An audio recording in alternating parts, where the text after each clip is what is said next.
A ver, imaginemos por un momento la siguiente situación. Vamos conduciendo por la autopista a una velocidad constante y todo parece estar bajo absoluto control. Ujú.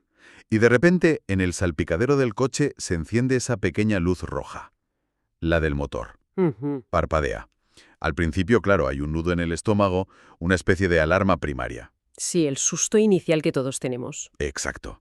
Pero luego, la mente humana hace algo curiosísimo. Empezamos a racionalizar. Pensamos, bueno, es la ingeniería alemana del coche, fíjate en lo sólido que se siente el volante, en todas las revisiones que ha pasado. O sea, nos autoengañamos. Totalmente. La mente nos convence de que seguramente sea un simple error del sensor. Así que, ¿qué hacemos? Pues seguimos conduciendo, ignorando la luz roja, con la certeza absoluta de que una máquina tan perfecta y tan compleja es sencillamente demasiado grande para romperse de la noche a la mañana. Es que esa es una reacción psicológica de manual. Frente a la inmensidad de un fallo catastrófico inminente, el cerebro prefiere aferrarse a la ilusión de normalidad. Nos reconforta pensar que las superestructuras que hemos construido, ya sea un motor de combustión o la propia sociedad humana, son infalibles. Ya. Aceptar lo contrario requiere un gasto de energía emocional que casi nadie está dispuesto a asumir de buenas a primeras. Exactamente. Y esa actitud, esa ceguera voluntaria frente a la luz roja del salpicadero, es el punto de partida del análisis a fondo que tenemos hoy. Vamos a sumergirnos en un relato de ficción que es, sinceramente, brutal. Brutal es quedarse corto, la verdad. Ya te digo, se titula Doomsday. Está escrito por el autor peruano Eduardo Valdivia Sanz y está planteado con un formato muy original. Se nos presenta como si fuera un extenso reportaje periodístico publicado en la revista The New Yorker allá por enero de 2029. Y el contexto cronológico aquí es clave para entender el terror de la premisa, ¿eh? Valdivia Sanz nos sitúa exactamente 9 años después de la pandemia de la COVID-19. Ujú. O sea, la humanidad ha interiorizado una falsa sensación de seguridad tremenda. Nos creemos que ya somos expertos globales. Queremos saber cómo leer curvas de contagio, cómo gestionar cadenas de suministro de mascarillas, cómo aislar ciudades enteras. Nos creemos invulnerables a una sorpresa biológica. Claro, pensamos que ya lo hemos visto todo. Eso es. Y entonces, de la nada, surge el virus 23. Pero es que los números de este virus 23 rompen cualquier escala conocida. Vamos, derrumban todo el conocimiento virológico previo que teníamos. Todo. El relato especifica que se transmite por el aire, sin necesidad de contacto directo, y con una tasa de contagio del 98,67%. Y lo peor de todo, tiene una letalidad del 97,17%. Una locura. Mata en cuestión de días y en algunos pacientes en apenas horas. Los pulmones se licúan hasta quedar irreconocibles. Y bueno, el texto llega a especular que podría tener secuencias sintéticas o comportarse como un retrovirus acelerado. Es un incendio biológico, literalmente. Y lo que resulta verdaderamente aterrador de la primera parte del relato es la parálisis institucional. Valdivia Sanz ilustra perfectamente la inoperancia de los sistemas globales. Sí, la burocracia total. Tenemos a un virólogo en Nueva Delhi, Vikram Patel, que observa el comportamiento anómalo del virus en una placa de Petri y entra en pánico, lógicamente. Envía correos urgentes con alertas rojas a la Organización Mundial de la Salud. ¿Y cuál es la respuesta del máximo organismo sanitario global ante el apocalipsis? Dímelo tú. Pues un formulario burocrático automático. Es que tiene tela. Mientras la OMS manda formularios, la Casa Blanca se dedica a tachar los informes de fantasías apocalípticas para no asustar a los mercados. Y Pekín, por su parte, se encierra en un mutismo absoluto. Nadie quiere mirar la luz roja del motor. Nadie. Vale, vamos a desglosar esto. La misión de nuestra inmersión de hoy no es simplemente hacer un resumen de una historia de ciencia ficción sobre un virus más. Lo que queremos es explorar cómo el autor disecciona, capa por capa, el colapso total de la civilización humana.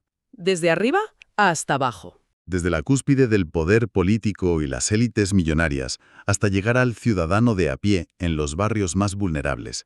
Es un experimento mental sobre cómo reaccionamos cuando el reloj llega a cero, la letalidad es casi total y no hay margen de error ni de supervivencia. Lo magistral del enfoque de Valdivia Sanz es que demuestra que esa letalidad extrema funciona como un disolvente universal. Ujú.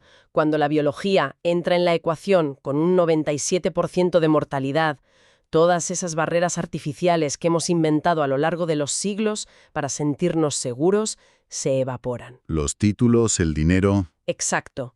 Las cuentas bancarias, los cargos públicos, los ejércitos, todo eso se vuelve no solo inútil, sino hasta ridículo. Y para ilustrar esa ridiculez del poder institucional, el relato nos lleva de golpe al llamado Día Cero en Perú. Empezamos en lo más alto de la pirámide, el Palacio de Gobierno. Son las 7 de la mañana del 1 de febrero de 2029. Ahí es donde conocemos a la presidenta. Sí, la presidenta de la República, Carmen Seminario. Y la escena que construye el autor es de un contraste irónico brutal. Lo fascinante aquí es cómo el autor retrata la desconexión cognitiva de la élite. La presidenta está en el Salón Dorado, un espacio majestuoso, admirando su pulsera de Cartier. Mientras el mundo se acaba. Literalmente. Su mente vaga por recuerdos elitistas. Piensa en cómo brillaban las perlas en la playa de Colán durante su infancia. Recuerda íconos de la estética como el traje impecable de Jackie Kennedy o el porte de Kirk Douglas. Su cerebro está completamente anclado en la imagen pública, en la preservación del estatus y en esa teatralidad del poder. Una teatralidad que es interrumpida violentamente por la herramienta más clásica del poder sudamericano. Un golpe de Estado. Madre mía, sí. Un grupo de militares irrumpe en el salón, liderado por un tal Coronel Gutiérrez, empuñando fusiles de asalto M16. Vienen a destituirla para formar un comité de salvación nacional, argumentando que ella no tiene la capacidad de gestionar la crisis sanitaria que acaba de declarar la OMS. Pero fíjate en el absurdo de la situación. Los militares intentan ejercer el control a través de la violencia física, que es al final el único lenguaje que conocen. Claro. El coronel Gutiérrez incluso ordena a sus tropas que se pongan unas aparatosas máscaras antigas M40. Es un despliegue de fuerza tremendo. Pero el autor nos revela de inmediato la absoluta futilidad de ese acto, porque el poder humano llega tarde. Completamente tarde. Porque mientras la presidenta sigue inmersa en sus delirios de grandeza, pensando en que le gustaría besar a Kirk Douglas, de repente siente un picor en la garganta y tose. Un gesto tan simple. Una simple tos seca en medio del Salón Dorado. Y con esa exhalación infecta a los 7 militares golpistas en ese mismo instante. Sus máscaras, sus fusiles, sus uniformes no sirven absolutamente para nada frente a la biología. Nada. El relato arroja un dato escalofriante sobre esto. Esos 7 hombres infectados salen del palacio y antes del mediodía ya han contagiado a casi 700 personas. Esa escena sella la caída inmediata de la superestructura política y militar. Las herramientas de coerción del Estado son obsoletas al instante. Pero Valdivia Sanz no se detiene solo en los políticos. También pone contra las cuerdas a la élite económica mundial. A los del dinero de verdad. Personaje de Nicanor Herrero, un arquitecto y empresario multimillonario que nos muestra otra faceta muy distinta del colapso. Nicanor es el arquetipo del triunfador del siglo XXI. Su oficina corporativa es un santuario del capitalismo más exclusivo. En la pared tiene colgado un lienzo original de Le Corbusier, que compró en una subasta de Christie's por $5,6 millones. Casi nada. Casi nada. Y de repente, Nicanor recibe una llamada por una línea segura de un contacto al que llama el maldito duende. Este contacto le chiva 2 cosas fundamentales. Primero, que el gobierno acaba de caer. Eso es. Y segundo, que en exactamente 3 horas se cerrará el espacio aéreo mundial por la letalidad inasumible del virus 23. El consejo de su contacto es muy claro. Coge lo que puedas y huye. Y logísticamente hablando, Nicanor está en la posición ideal para hacerlo. Tiene un helicóptero privado esperando en la azotea de sus rascacielos, con el depósito lleno, capaz de llevarlo a algún refugio aislado en las montañas o a una isla privada. Lo tiene todo. Todo. Es decir, tiene el billete de escape que el 99,9% de la humanidad no tiene.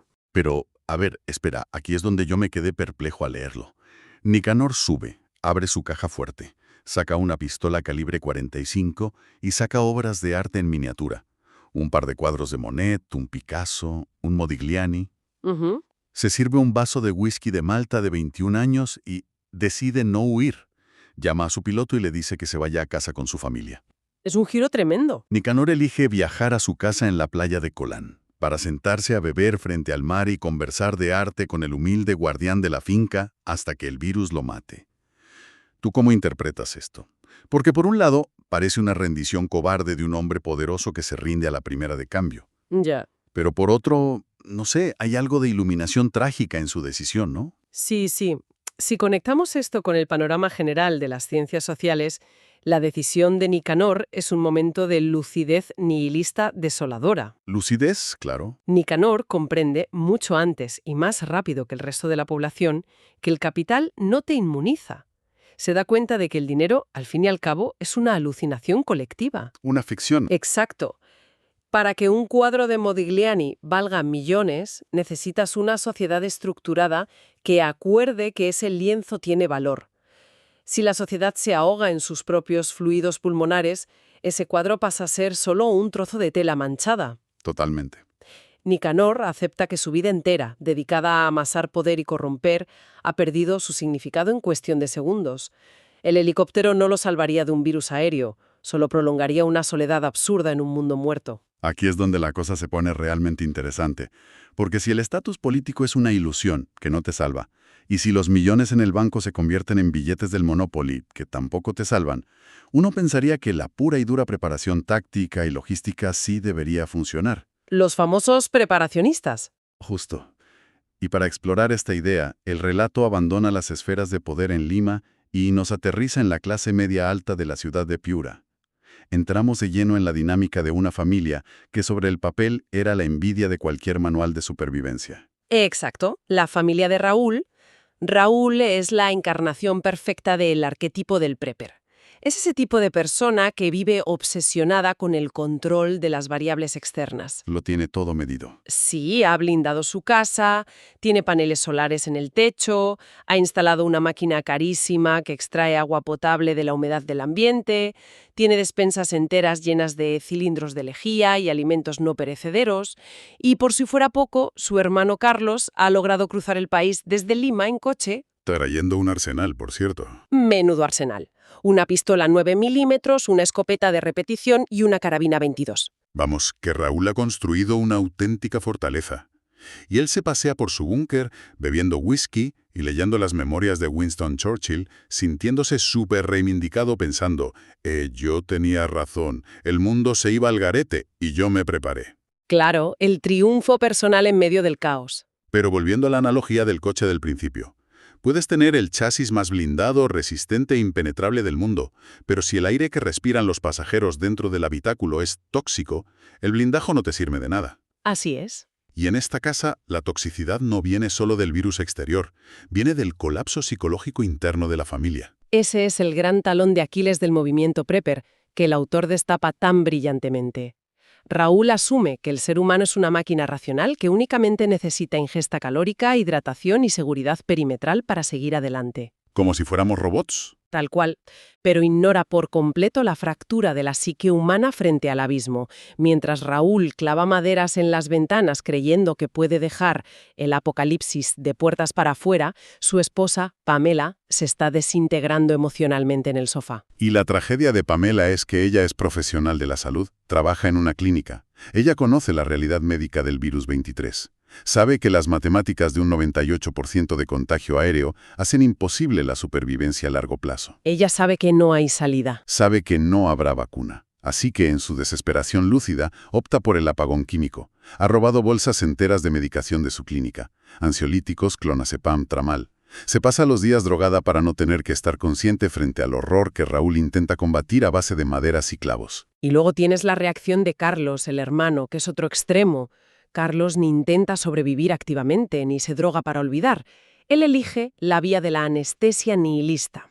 Sí, lo de Carlos es tremendo. Se encierra a fumar marihuana sin parar y se pone unos auriculares a todo volumen para escuchar el disco Rocket to Russia de la banda de punk de Ramones.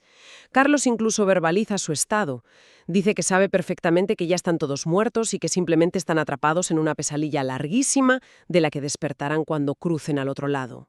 Es rendición pura. Valdivia Sans nos muestra que el búnker perfecto es irrelevante si la unidad familiar se está asfixiando por el pánico, la adicción y la pérdida total de la esperanza. Totalmente. Y esa tremenda presión interna dentro de la casa estalla definitivamente cuando el mundo exterior pierde su último barniz de urbanidad. Hacia el quinto día pasamos al colapso moral absoluto y a la anarquía en las calles de Piura. El asedio a la casa de Raúl comienza. Ahí es cuando la violencia llama a la puerta. Sí. Turbas de vecinos desesperados, sabiendo que ahí hay agua y comida, intentan derribar las puertas. Hay saqueos masivos en la calle, cócteles Molotov volando contra las fachadas.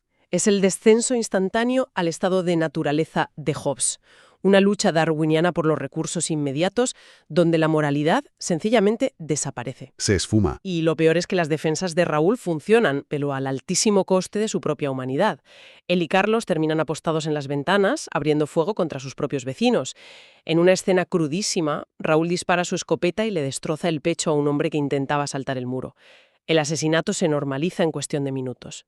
Y si pensábamos que la respuesta institucional iba a restaurar el orden de alguna manera, estábamos muy equivocados. El gobierno en Lima, o bueno, lo que queda de él, emite el Decreto Supremo 5687, que autoriza el uso de fuerza letal sin previo aviso contra los civiles. Carta blanca para matar. Y vemos llegar a las Fuerzas Armadas.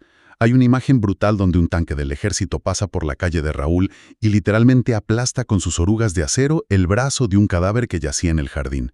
Todo esto mientras un altavoz repite de fondo, de forma robótica, la orden militar de mantener el toque de queda. El Estado ha dejado de ser un protector para convertirse en un exterminador pragmático.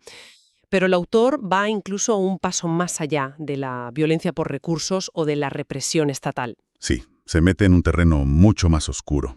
Explora cómo el caos total y la certeza de la muerte inminente proporcionan la cobertura perfecta para venganzas personales terroríficas. Ya no hay tribunales, ya no hay policía, ya no hay consecuencias. Sí. Esa trama secundaria en el barrio humilde de Ollanta Humala me heló la sangre de verdad. Tienen 40 grados de temperatura, el aire es irrespirable por la cantidad de muertos, y conocemos a Visitación Yaguana y a su hija de 14 años, Priscila. En la habitación contigua, el marido de Visitación, un hombre llamado Joel, está agonizando. Se está ahogando en sus propios fluidos por culpa del virus. Pero descubrimos un detalle atroz. Joel había abusado repetidamente de la niña durante años, y el sistema de justicia convencional simplemente había mirado hacia otro lado, abandonándolas. Aquí es donde presenciamos la regresión de la justicia civilizada a la ley del talión más primitiva. Visitación y Priscila ven a su abusador completamente vulnerable, incapacitado por la enfermedad.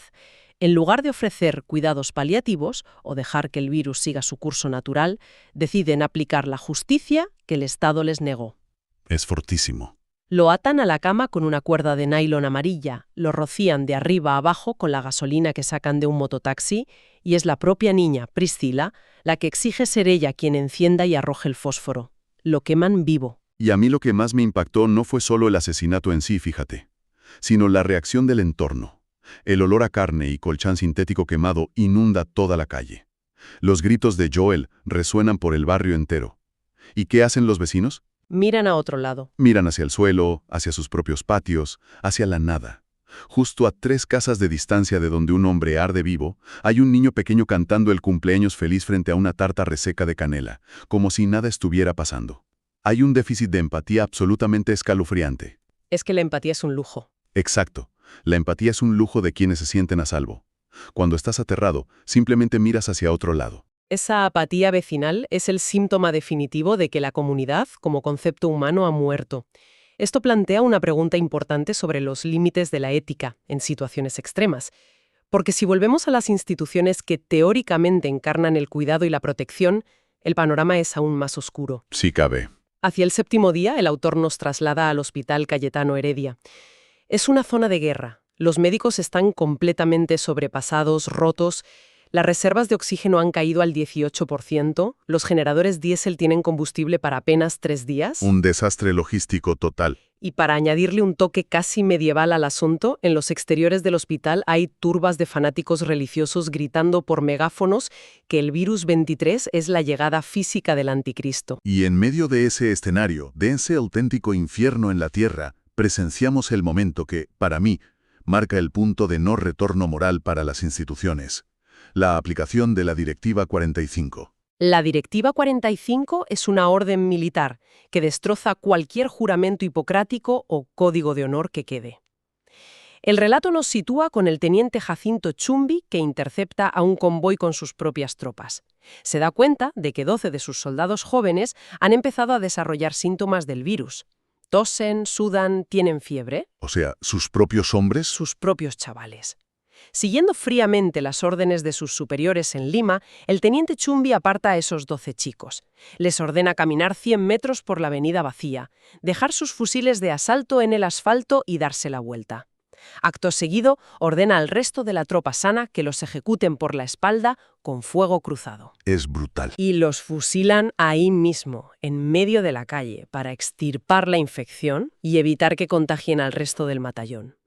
Es una analogía terrible pero perfecta de una enfermedad autoinmune.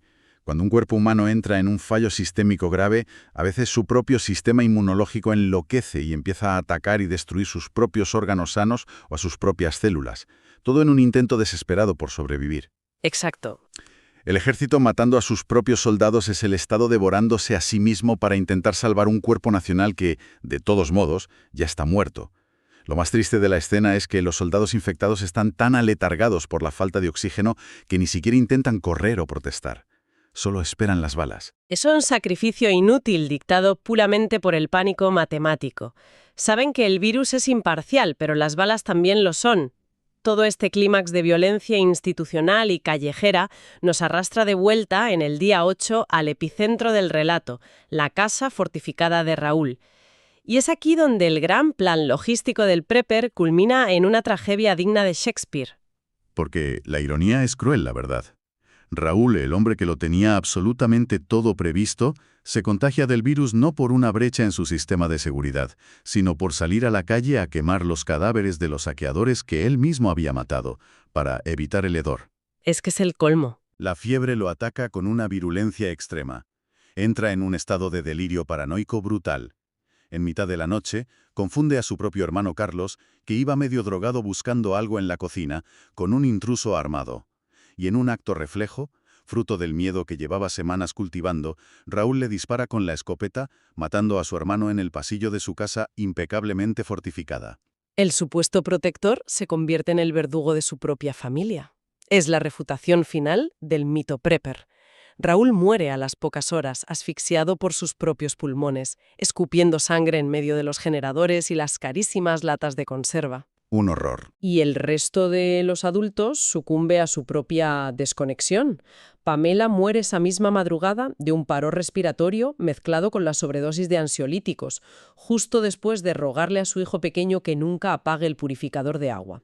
La hija mayor, Sofía, muere sola en su cama aferrada a un muñeco de peluche de Batman. Es un final estrepitoso y patético para un mundo de adultos que intentaron enfrentarse a la muerte con balas, drogas o cinismo. Y el resultado de esa carnicería, de ese fracaso adulto monumental, es que el único ser vivo que queda en esa fortaleza es el hijo menor, Diego.